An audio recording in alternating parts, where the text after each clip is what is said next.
The major ways now that people are being stopped for drink or drug driving is what's known as a Mandatory Intoxylyser checkpoint. And these things are set up at specific places, at specific times, on specific dates.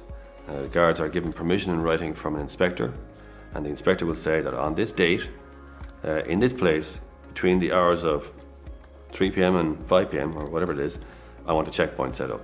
And so once they have that authorization from an inspector to set up a checkpoint, they're authorized to stop and get anybody to give a sample of their saliva, whether or not they think that person is intoxicated or otherwise.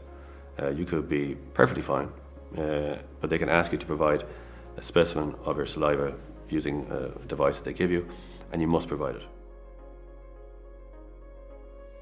What are the punishments for drug driving? It's the same as drink driving.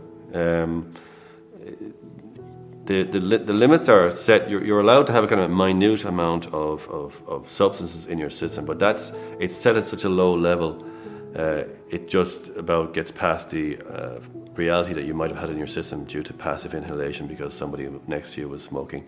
So there is a level, but once you exceed that level, then it's a straightforward 12-month ban. Once you exceed a limit for these substances, you are facing a disqualification. It's usually capped at 1 year. You know, it's a 1 year ban for that.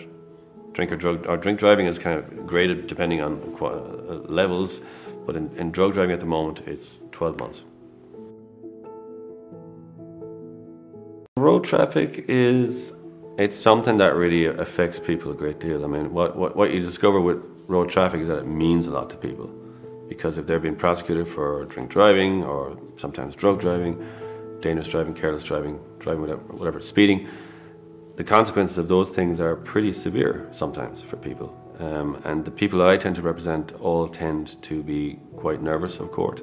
They've never been to court, and they're in some cases really quite sometimes petrified about court. So a lot of what I do is try and walk them through that process of what to expect on that day and the next day perhaps.